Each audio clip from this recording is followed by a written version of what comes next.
Hi anime lovers! This is Reacts and welcome back again sa aking YouTube channel. Ayan, actually napanood ko na yung The Dangers in My Heart, which is yung season 1. Kaso hindi ko pa siya nare-react. So ngayon, ang uunahin ko munang i-react is yung ongoing na season 2 ng The Dangers in My Heart, which is yung season 2 episode 1. So sa last episode sa previous episode, which is yung season 1, sa previous episode ng The Dangers in My Heart ng season 1 is yun, naging close si Yamada at saka si Ichikawa kasi nung Christmas Eve, ang tawag ba doon, is nagkita sila, tapos pumunta sila ng temple para mag-pray, no? Tapos in-invite din nung ate ni Ichikawa si Yamada sa bahay nila. So, ngayong season 2, episode 1, let's watch out kung ano nga ba yung mangyayari sa friendship ni Ichikawa and Yamada, kung magle-level up ba ito romance or what. So, let's watch out. Kyutaro Ichikawa. Nasa 3rd semester na sila. Cute talaga ni Cute talaga ni Yamada na medyo chubby-chubby yung kanyang face. Pero bagay naman sa kanya, cute ng mata niya. So yun nga pala, sa previous episode nung The Dangers in My Heart is sa season 1 to, ayun, nalaglag siya sa snow, which is yun, parang na-dislocate yung kanya. Hindi naman na-dislocate, konting injured lang, pero yun nga, hindi niya magalaw yung kamay niya, kaya may caster siya sa kanyang kamay. Nagselos itong si Fish Dead, Gross. Yamada nabaliktad. Kulit ng mga mukha nila na medyo puffy. Ito na si Hara. Itong si Hara, best girl. Kasi parang nakakaramdam na siya na parang may something kay Yamada and Ichikawa. Pero hindi niya pa ma-explain kung ano yung parang nararamdaman niya. Kaya nag-observe lang itong si Hara sa kanilang dalawa. Kasi hindi nga siya makakilos na. So nag-worry na sa kanya yung kanyang teacher. Dahil nga, may broken bone siya. So, sino kaya ang Yamada sakto dumaan si Yamada siya yun. Dininay niya yung closeness nila ni Yamada sa teacher nila. So, ano kayang mangyayari, no? Ano kayang mangyayari dito kay Ichikawa? Boom! Andun pala si Yamada sa get leave. Nanliliit yung mata ni Yamada, na ibig sabihin parang konting galit or konting tampo yung nangyari sa kay Yamada, no? At tayo na ngayon si Ichikawa. Close na nga kayo nung winter, tapos biglang ganyan. Biglang andyan na si Yamada. Ignore ulit.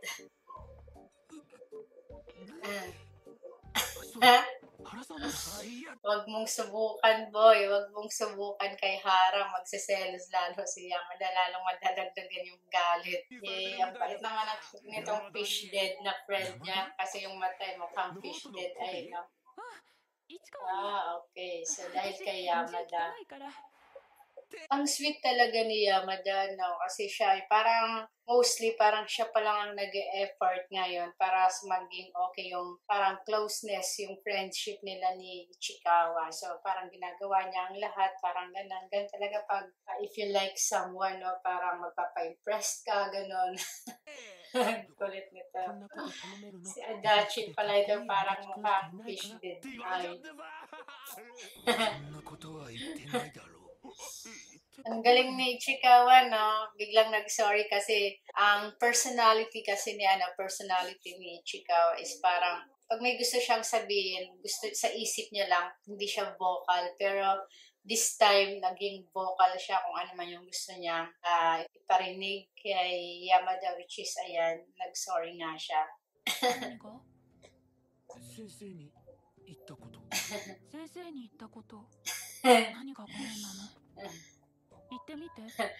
Ano din to si Yamada eh, no? Ayaw ng paligoy-ligoy, gusto diretsahan eh. Corner ngayon ng ating little boy.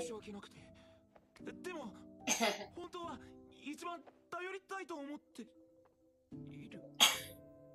Oy, kinilig. Kilig to the bone si Yamada. Ayan yung gusto niyang marinig eh, kay Ichikawa. Nahiya pa si little boy natin eh, no? Selos.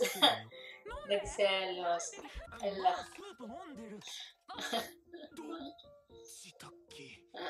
Laki ng joga ni Yamada eh, no? Nasa middle school pa lang tong mga to, pero grabe na yung body portion ni Yamada. Wow! Modern pala si Yamada, no? Ichikawa. Oh, daming alam ni Ichikawa.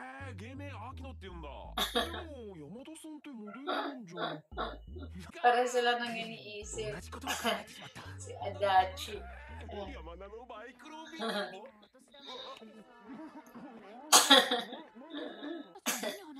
Hindi niya masabing about sa bikini something. Sa kanya kaagad eh, oh. Kulitin ang mata ni Yamada eh, no? Black-brown. Wow. May pag ganon si Ichikawa, no? May pag ganong linyahan. Pinapakilig mo masyado si Yamada. One eye lagi ito si Ichikawa, no? Nagdulas. Ichikawa. That's right.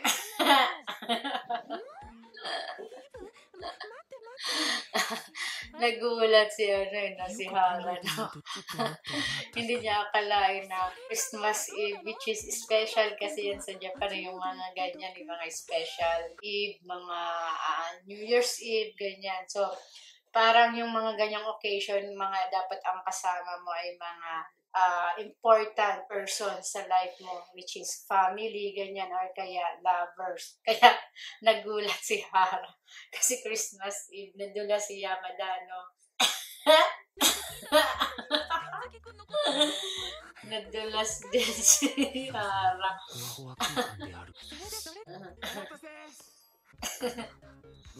Mukhang monkey yung kilay nito eh, pati yung shape ng kanyang ano eh, no? Ng mukha.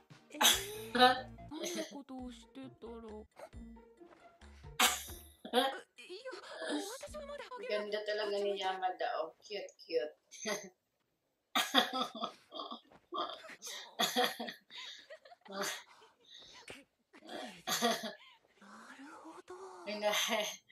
May napapansin na talaga si Hara, no? Selos si Ichikawa, no? Booking kayo ngayon. Nagalit na. Sweet, oh. Mahihain kasi itong si Ichikawa. Naglalaway pa. Buti din na-discourage na si Ichikawa. Hindi niya masabi yung ganyang cheesy lines. Yung mata ng sister niya parang sleepy eyes.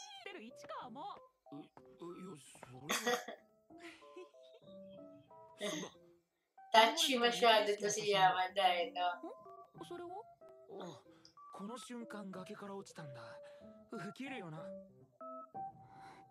Hala. Sabi niya na dahil dyan sa picture na yan, kaya siya na-aksidente. Wala na, nasabi mo na. Absent-minded na siya eh, no? Nag-worry si parang nagigilty si Yamada kasi nga dahil sa picture na yun kaya siya na-injured. 秋田健太郎がない。どれ？いや、なんでもない。家出る時はあったのか。Wala yung aso niya. Keychain. だから多分家にあるんじゃないか。Bait ni ni Hara, no?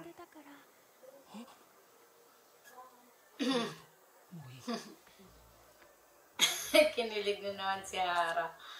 Tamang kilig lang sa Gedli. わからないし Gagawin ang lahat para sa kanyang crush. One hand pa naman lang siya.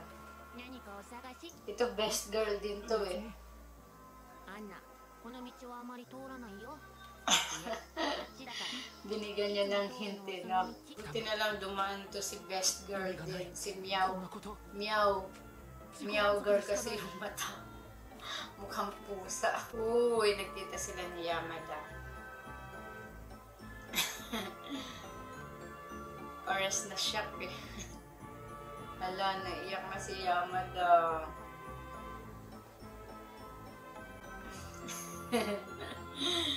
Hilig na naman to si Meow girl. Hilig sa love life ng iba. Hala, naiyak na si Yamada. 絶対にあるから もし見つからなくてもどっかにある消えたりしないだから気にするな Hala, umiyak na si Yamada. Yan, buti naman natahawakan niya. Ay, hindi. Andun. Buti na lang nakita niya yung keychain, no? Grabe namumutla yung kamay sa lamig. Sa dede, sumakto ang mukha ni Ichikawa eh. Ay, kinikilig si Yamada. 大丈夫ちすぐそこなんだけど Ay, oh. In-invite na sa bahay eh. Kinilig si Ichikawa ah. Oh, in-invite sa bahay. Ano kayang mangyayari, no? Ayun, so sobrang nakakakilig yung season 2 episode 1 ng The Dangers in My Heart, no? So parang tago-taguan pa rin sila ng feeling sa isa't isa kahit na crush nila yung isa't isa. And ang lupit ni Hara eh, no? Nag-o-observe lang siya pero may pakiramdam na siya na parang may something sa dalawa. And yung best girl din panalo. So, excited na ako kasi nga in-invite ni Yamada si Ichikawa sa kanyang bahay. So, ano kayang mangyayari? I-accept kaya ni Ichikawa yung invitation sa next episode. So, let's watch out. And if you are like my reaction,